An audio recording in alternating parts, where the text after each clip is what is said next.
श्री शिवाय नमस्तुभ्यम। ओम नमः शिवाय। जय श्री कृष्णा। राधे राधे। हर हर महादेव। ओम नमो भगवते वासुदेवाय नमः। जय श्रीमन नारायण। दोस्तों आज आप सब सुनेंगे ग्यारस माता की कृपा की कहानी। बोलिए प्रेम से, बोलिए ग्यारस माता की जय हो, विष्णु भगवान की जय हो, माता लक्ष्मी की जय हो। ग्यारस माता की कृपा आप सभी के परिवार पर सदा बनी रहे। एकादशी के दिन भगवान विष्णु के साथ साथ ग्यारस माता की भी पूजा करनी चाहिए, क्योंकि एकादशी का नाम ग्यारस माता के नाम से ही पड़ा है और एकादशी को ग्यारस व्रत के नाम से भी जानते हैं। एकादशी का व्रत रखने से और भगवान विष्णु का पूजन करने से जहाँ सारे पापों का नाश होता है और अंत में मोक्ष की प्राप्ति होती है, वहीं दूसरी ओर ग्यारस माता की पूजा करके ग्यारस माता के व्रत कथा जो भक्त सच्चे मन से सुनता है या पढ़ता है, उनकी आने वाली हर प्रकार के संकटों से ग्यारस माता स्वयं उनकी रक्षा करती हैं। जो लोग इस दिन व्रत नाम भी रख पाए तो उनको ग्यारस माता की इस कथा को सच्चे मन से जरूर सुनना चाहिए। बहुत समय पहले एक नगर में धनवान सेठ रहता था, जिसका नाम था धनराज सेठ। वह बहुत ही अमीर था। उसके पास सोना चांदी अनाज और नौकर चाकर की कोई कमी नहीं थी। साथ ही वह बहुत घमंडी, कंजूस और कर्म धर्म से दूर रहने वाला व्यक्ति था। उसकी पत्नी एक धर्मपरायण महिला थी, जो हर व्रत त्योहार किया करती थी और विशेष रूप से ग्यारस व्रत जरूर करती थी। वह हमेशा सेठ से भी निवेदन करती थी कि स्वामी, आप भी ग्यारस माता का व्रत किया करो, इससे आपके पाप दूर होंगे, भगवान विष्णु की कृपा मिलेगी। परंतु सेठ हमेशा हंसकर टाल देता। मैं इन सब ढकोसलेबाजी को नहीं मानता, पैसा ही भगवान है। एक दिन ग्यारस माता के दिन सेठ की पत्नी ने घर में व्रत रखा था, गायों की सेवा करी और विशेष पूजा का आयोजन किया। वह एक साफ सुथरी सफेद गौ माता को लेकर घर आई और कहा, आज के दिन इस गौ की सेवा करने से शुभ फल मिलता है। उसने उस गाय को स्नान कराया, चारा खिलाया, माथे पर तिलक लगाया। सेठ यह सब देखकर क्रोधित हो गया। उसने चिल्लाते हुए कहा, क्या तुम इन गंदे जानवरों को घर के भीतर लाकर भगवान बना रही हो? या क्या मूर्खता है? उसने गुस्से में आकर उस गौ माता को एक डंडे से मार दिया और कहा, निकालो, इस घर से गंध फैलाएगी। गौ माता कुछ नहीं बोली, लेकिन उनकी आंखों में आंसू आ गए। वह बोली, हे निर्दयी मनुष्य, तू धनवान है लेकिन तुझ में करुणा नहीं है। आज के दिन जब सब लोग ग्यारस माता की पूजा कर रहे हैं तो तू धर्म का अपमान कर रहा है। तुझे तेरे पापों का फल अवश्य ही मिलेगा। ग्यारस माता ने क्रोध में श्राप दिया और बोली कि अगले जन्म में गधे का रूप तुझे मिलेगा और दर दर की ठोकरें तू खाएगा, जब तक तू ग्यारस माता के सच्चे मन से सेवा नहीं करेगा। इतना कहकर वह गाय वहां से चली गई। सेठ ने हंसते हुए कहा, जाओ, कौन बनाता है मुझे गधा। समय बीतता गया। कुछ वर्षों के बाद सेठ की मृत्यु हो गई। उसके जाने के बाद उसकी पत्नी ने सदैव धर्म का मार्ग अपनाया और गरीबों की सेवा में लगी रही। सेठ का पुनर्जन्म एक गधे के रूप में हुआ। वह एक ग्रामीण धोबी के घर में गधे के रूप में पैदा हुआ। उसका जीवन बहुत दुखद था। उसे रोज भारी गाड़ी, कपड़े धोने पड़ते और पीठ पर डंडे पड़ते, धूप में चलना पड़ता था। उसका शरीर टूट चुका था, लेकिन वह बोल नहीं सकता था। उसकी आत्मा सब जानती थी कि वह कौन था और क्यों यह दशा हुई है। गधे के रूप में उसकी स्थिति अत्यंत दयनीय थी। वह भोजन के लिए तरसता, मालिक उसे मारता और फिर भी कोई भी उस पर दया नहीं करता था। एक दिन पुनः एकादशी का दिन आया। गांव में एक महात्मा साधु का आगमन हुआ। उन्होंने लोगों को धर्म का उपदेश दिया और कहा, जो भी सच्चे मन से ग्यारस माता का व्रत करेगा, गौ सेवा करेगा और गरीबों को भोजन कराएगा, वह जन्म जन्मांतर के मुक्त बंधनों से मुक्त हो जाएगा। यहाँ तक कि यदि कोई गधा भी ग्यारस का व्रत करे तो वह भी मुक्त हो सकता है। यह बात सुनते ही उस गधे की आंखों में आंसू बहने लगे। वह महात्मा जी के पास गया और उनके पैरों में गिर पड़ा। साधु ने उसकी आंखों में देखा और कहा कि हे जीव, तू कोई साधारण गधा नहीं, तो पूर्व जन्म का कोई पापी है जो इस जन्म में पशु बना हुआ है। तू सच्चे मन से ग्यारस माता की सेवा कर, तुझे मुक्ति अवश्य मिलेगी। उस रात गधा गांव के मंदिर में चला गया, जहां ग्यारस माता की पूजा हो रही थी। वह वहां पर बैठ गया बिना कुछ खाए पिए। लोगों ने देखा कि यह गधा पूजा में बैठा है और किसी को परेशान नहीं कर रहा है। एक बालक ने उसे तिलक भी लगा दिया। एक स्त्री ने उसे जल भी पिला दिया। ग्यारस माता की पूजा पूर्ण होते ही गधा जोर से चिल्लाया, जैसे वह कुछ कहना चाहता हो। तभी एक अद्भुत घटना घटी। वह गधा अचानक मूर्छित हो गया और जब लोगों ने देखा, उसके शरीर में से एक प्रकाश निकलकर आकाश में चला गया। लोग चकित रह गए। तभी साधु महात्मा आए और बोले, यह गधा कोई नहीं, पूर्व जन्म का सेठ था, जिसने ग्यारस माता का अनादर किया था। अब इसने पशु शरीर में भी व्रत किया, गौ माता की सेवा की और भावना दिखाई। सच्ची भावना से इसने प्रायश्चित किया। अब यह मुक्त हो चुका है। गधे की आत्मा को स्वर्ग लोक में स्थान मिल गया। उसे अपने किए गए पापों का प्रायश्चित मिल गया। उसकी आत्मा गधे के शरीर से मुक्त हो गई। दिव्य प्रकाश में परिवर्तित होकर गांव में यह कथा हर ग्यारस को सुनाई जाने लगी। लोग अब ग्यारस माता का व्रत श्रद्धा से करने लगे, गौ सेवा को धर्म का मार्ग मानने लगे और अभिमान का त्याग करके, हे ग्यारस माता, आपने दया दृष्टि अपने सभी भक्तों पर ऐसे ही बनाए रखना। प्रेम से बोलिए ग्यारस माता की जय हो। एक गांव में एक डोबिन रहती थी। उसके 2 बच्चे थे। डोबिन बहुत दुख से अपने बच्चों को पालन पोषण किया करती थी। डोबिन हर रोज छोटे छोटे बांस की टोकरियों को बेचा करती थी। जिससे जितना धन मिलता था उसी से अपने बच्चों का पालन पोषण किया करती थी। एक दिन की बात है, जब डोबिन सुबह सुबह बांस की टोकरियां लेकर रास्ते में जा रही थी, तभी उसके कानों में ग्यारस माता की कथा सुनाई पड़ी और उससे कथा बहुत अच्छी लगने लगी। तभी डोबिन को दिखाई पड़ता है कि वहां बहुत सारी स्त्रियां पूजन कर रही हैं, कथा सुन रही हैं। तभी डोबिन दूर से बैठकर हाथ जोड़कर ग्यारस माता की कथा सुनती है। जब ग्यारस माता की कथन समाप्त हो जाता है तो डोबिन मन ही मन ग्यारस माता से हाथ जोड़कर प्रार्थना करती है कि हे ग्यारस माता, अगर मेरी यह सूप और बांस की टोकरियां बिक जाएंगी तो मैं भी आपका व्रत बड़ी धूमधाम से करूंगी। इतनी प्रार्थना करके धोबिन वहां से जाने लगी। तभी सारी बहनों में से एक बहन बोली धोबिन को पुकार कर उसे प्रसाद देती है और धोबिन जैसे ही प्रसाद खाती वैसे ही सारी बहनें उसको मिलकर उसकी टोकरियां खरीद लेती हैं। अब तो धोबिन मन में संकल्प कर लेती है कि मैं भी ग्यारस माता का व्रत अवश्य ही करूंगी और तुरंत बहनों के पास जाकर कहने लगी कि हे बहन, मुझे आप ग्यारस माता का व्रत विधि बताइए। तब सारी बहनें मिलकर कहती हैं कि हाँ हाँ, क्यों नहीं, बतलाऊंगी। तब धोबिन कहती है कि ठीक है बहन, कल आप मेरे घर आ जाइएगा, मुझे ग्यारस माता का व्रत की विधि बतला दीजिएगा, तब चली जाइएगा। तब सारी बहनों ने कहा कि मैंने इससे पूजन सामग्री की लिस्ट बना दी है, यह सारी सामग्री लेकर तुम अपने घर जाओ, हम अगले ग्यारस को तुम्हारे घर आएंगे, ग्यारस माता का पूजन विधि कथा भी सुना देंगे। जैसे ही सुबह हुई धोबिन अपने घर की साफ सफाई अच्छे से करती है और सारे पूजन सामग्री इकट्ठा करके वहीं पर बैठकर इंतजार करती है कि अब सारी बहनें आएंगी, ग्यारस माता की व्रत विधि बतलाएंगी। लेकिन ऐसा कुछ हुआ नहीं।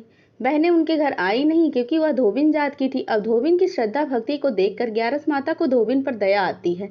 ग्यारस माता बूढ़ी माई का वेश धारण करके धोबिन के घर के बाहर आकर पुकारती है, कोई घर में है। तभी धोबिन घर से बाहर निकलती है और बूढ़ी माई के पास आती है और कहती है कि हे माँ, कहिए कैसे आना हुआ। धोबिन की बातें सुनकर भेष रूपी ग्यारस माता कहने लगी कि बेटी, मैं अपना आने का कारण मैं तुम्हें बाद में बतलाऊंगी, पहले तुम यह बतलाओ कि तुम इतनी परेशान क्यों हो, क्या कारण है, मुझे बताओ। धोबिन बूढ़ी माई को अपने घर के अंदर प्रवेश कराती है और कहती है कि हे माँ, देखिए, कल मैं सुबह के समय बाजार में सूप टोकरियां बेचने जा रही थी, तभी मुझे ग्यारस माता की कहानी सुनाई दी। कथा मुझे बहुत अच्छी लगी और उसके प्रसाद ग्रहण करते करते मेरे सूप और टोकरियां सारे बिक गए। तभी मैंने संकल्प किया कि ग्यारस माता का व्रत विधि जरूर करूंगी। मुझे ग्यारस माता की व्रत विधि नहीं आती है और इस कारण मैंने बहनों को कहा था कि कल मेरे घर आ जाना, ग्यारस माता की व्रत विधि कथा बता देना। उन सब ने कहा था कि मेरे घर आएंगी, शायद मैं छोटी जात की हूँ ना, इसीलिए वो नहीं आई, तो कैसे पूजा करूं, आप ही बतलाइए। तो धोबिन की बातें सुनकर बूढ़ी माई कहने लगी कि बस इतनी सी छोटी सी बात, चलो तुमको मैं बतलाती हूँ। तुम्हें कुछ नहीं करना है, बस इतना करना है कि तुम्हें जैसा भी आता है वैसा ही ग्यारस माता का नाम लेकर पूजा कर लो और कथा मैं सुना दूंगी। नियम व्रत और ग्यारस माता की बूढ़ी माई ने वेश रूपी अपनी कथा सुनाई और उधर सारी बहनों को ग्यारस माता के कोप से शरीर में खुजली होने लगी। सारी बहनें पूरी तरह परेशान हो गई। तभी वेश रूपी माता सारी बहनों के घर गई और कहती हैं कि कोई घर पर है। तभी उन सारी बहनों में से एक बहन घर के बाहर आती है और हाथ जोड़कर माई से कहती हैं कि हे माता, आपकी कैसी सेवा करूं, अभी मेरी तबीयत बहुत खराब लग रही, पता नहीं अचानक से क्या हो गया है। तभी वेश रूपी बूढ़ी माई कहने लगी कि जाओ तुम सारी बहनों, जाकर उस धोबिन से हाथ जोड़कर माफी मांग, तुम्हारी सारी परेशानियां जल्दी ठीक हो जाएगी। सारी बहनों ने फौरन धोबिन के घर गई और वहां जाकर धोबिन से हाथ जोड़कर प्रार्थना की, धोबिन मुझे माफ कर दो, हम सब ऐसी गलती कभी नहीं करेंगे, अमीर हो या गरीब, धोबिन हो या चमार, जिसके घर में भी पूजा होगी हम सब उसके घर जरूर जाएंगे, हमें माफ कर दो। धोबिन ने सबको माफ कर दिया और ग्यारस के दिन विधि पूर्वक ग्यारस माता का व्रत किया। इसके फलस्वरूप धोबिन के घर में अन्न धन का भंडार भर गया। धोबिन की झोपड़ी महल में बदल गई और धोबिन और उसके बच्चे सुखी जीवन व्यतीत करने लगे। सभी प्रेम से बोलिए ग्यारस माता की जय हो, विष्णु भगवान की जय हो। एक नगर में एक बूढ़ा ब्राह्मण रहता था। उसका एक बेटा था और उसकी पत्नी का पहले ही स्वर्गवास हो चुका था। उसने बड़े दुख के साथ दुख सहते हुए अकेले ही अपने बेटे को पाला पोसा था। बड़ा होकर ब्राह्मण बचपन से ही ग्यारस का व्रत किया करता था। जब उसका पुत्र बड़ा हुआ तो संस्कारी लड़की देखकर ब्राह्मण ने उसका विवाह कर दिया। ग्यारस का दिन आया। ब्राह्मण ने बहू से कहा, ग्यारस का आज मेरा व्रत है, तुम आज साफ सफाई करके चाय बना देना। मैं ग्यारस के दिन सिर्फ चाय पीता हूँ, बाकी मैं आज कुछ खाता पीता नहीं हूँ। बहू ने ब्राह्मण के कहे अनुसार साफ सफाई की। दूसरी ओर ससुर ने नहा धोकर पूजा की, कथा सुनी और बहू चाय बनाने लगी। इतने में एक पड़ोसन आकर बोली कि मैं तो सोच रही थी कि घर में नई बहू आई है, जाकर मिल आऊं। क्या कर रही हो? वह कहने लगी, तुम सुबह सुबह काम में लगी हुई हो। पड़ोसन की बात सुनकर बहू ने बोले कि आइए बैठिए, पिताजी के लिए चाय बना रही हूँ, आज उनका ग्यारस का व्रत है। यह सुनकर पड़ोसन वापस चली गई। वह पड़ोसन 12 बजे फिर दोबारा आई और बोली, बहू रानी क्या कर रही हो? बहू ने बोला, चाय बना रही हूँ। उसने पूछा, तुम्हारे ससुर कहाँ हैं? तो बहू ने बोला, पिताजी सामने वाले कमरे में बैठे हैं। वह कुछ सोचकर वापस अपने घर चली गई। वह पड़ोसन 8 बजे फिर दोबारा आई, फिर पूछा, बहू क्या कर रही हो? बहू ने बोला, चाय बना रही। पड़ोसन बोली, तुम सारा दिन चाय ही बनाती रहती हो, उसको चुगली करने का कोई मौका नहीं मिल रहा था, तो मैं कल फिर आऊंगी। वह ऐसा कहकर पड़ोसन चली गई। अगले दिन वह पड़ोसन फिर दोबारा आई, बोली, बहू रानी क्या कर रही हो? बहू रानी बोली, कुछ नहीं, घर का काम कर रही हूँ। पड़ोसन बोली, कल 3 बार आई, तीनों बार तुम चाय बना रही थी। तुम्हें तुम्हारे ससुर क्या ग्यारस का व्रत करती हो? सारा दिन तुम चाय ही बनाती रहती हो, चीनी पत्ती दूध का खर्चा नहीं होता। बहू ने बोला कि कहे तो आप सही रही हो, अब की बार ग्यारस आएगी तो मैं पिताजी का व्रत नहीं करने दूंगी। अगली बार ग्यारस आने पर बहू ने अपने पति से कहा कि यह पिताजी ग्यारस का व्रत क्या करते हैं, सारा दिन चाय ही पीते रहते हैं, चीनी पत्ती बहुत खर्चा होता है। ब्राह्मण का पुत्र अपनी पत्नी की बात अनसुनी करके बाहर निकल गया। थोड़ी देर बाद ब्राह्मण आया, बहू से बोला, बेटी चाय बना दो। तो बहू बोली, मुझे चाय नहीं बनानी, चाय बनाना नहीं है, चाय में बहुत खर्चा होता है, सारा दिन बर्तन साफ करने में, चीनी पत्ती दूध में अपनी ग्यारस बेचकर उसी से जाओ चाय पी लो। बहू की बातें सुनकर ब्राह्मण बहुत निराश हुआ। उसने बहुत दुख सहकर अपने पुत्र का पालन पोषण किया था, अब ऐसे ही बेटी की बहू से जवाब मिलेगा, ऐसा दुखी मन से ब्राह्मण ग्यारस बेचने चल दिया। नगर में घूमते घूमते ग्यारस माता का भरोसा करके वह बोलता रहा कि मेरी ग्यारस ले लो, मेरी ग्यारस ले लो। रानी महल में अपनी छत पर बैठी हुई थी। जब उसने यह सुना तो कोई बूढ़ा ब्राह्मण अपनी ग्यारस बेच रहा है। वह नीचे उतर कर आई और दासियों से कहने लगी, दासियों से बोली कि ग्यारस भी कोई बेचने की चीज है, जाकर देखो वह बूढ़ा ब्राह्मण ग्यारस के लिए क्या मांग रहा है। तो दासियां बूढ़े ब्राह्मण को बुला ले आई और बूढ़े ब्राह्मण के घूम घूम के पैर सूज गए थे। रानी ने बोला कि पहले चाय पी लो। ब्राह्मण बोला, नहीं, मैं चाय नहीं पीऊंगा, ग्यारस को बेचकर ही जैसे जो पैसे मिलेंगे उसी से चाय पीऊंगा। रानी ने बोला, ग्यारस भी कोई बेचने की चीज है? पर ब्राह्मण अड़ा रहा और कहने लगा, मैं तो ग्यारस बेचूंगा तभी चाय पीऊंगा।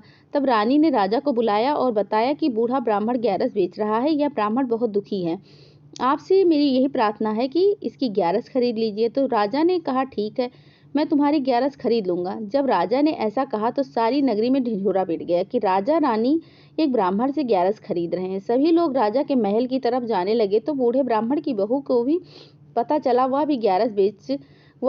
जो ग्यारस बेच रहा, वह सोचने लगी कि वह मेरा ससुर ही होगा, ग्यारस बेच रहा होगा।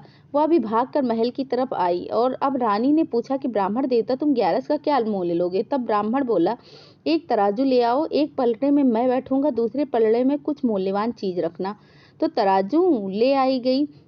एक तरफ ब्राह्मण बैठा, दूसरी तरफ राजा ने सोने चांदी सिक्के सब कुछ रख दिए। सारे सिक्के रखने के बाद भी पलड़ा हिला नहीं। राजा ने राजकोष के सारे धन मंगवाकर वह सारा धन रखने के बाद भी पलड़ा नहीं हिला।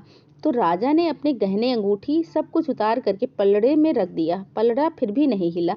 राजा ने अपने मुकुट भी उतार कर रख दिया, रानियों ने जेवर भी रखवा दिया, पलड़ा फिर भी नहीं हिला। यह देखकर राजा ब्राह्मण के पैरों में गिर पड़ा और बोला, हे ग्यारस माता, तुम अपनी माया को समेट लो, इसकी ग्यारस इसी के पास रहने दो, इस ब्राह्मण को धन ऐसे ही दे दूंगा।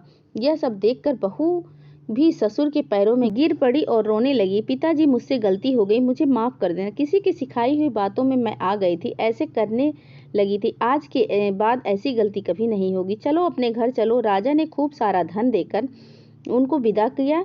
जब बहू घर आई तो देखा कि घर में मौज ही मौज है। ब्राह्मण का घर ग्यारस माता की कृपा से राजा के दिए हुए धन दौलत से चमचमा रहा था। ग्यारस माता जैसी कृपा आपने ब्राह्मण पर की, वैसी ही कृपा अपने सभी भक्तों पर अपनी कृपा दृष्टि बनाए रखना। जय हो ग्यारस माता की, जय हो विष्णु भगवान की, जय हो माता लक्ष्मी की। ओम नमो भगवते वासुदेवाय नमः। जय श्रीमन नारायण। जय श्री कृष्णा। राधे राधे। हर हर महादेव। ओम नमो भगवते वासुदेवाय नमः। जय श्रीमन नारायण। धन्यवाद।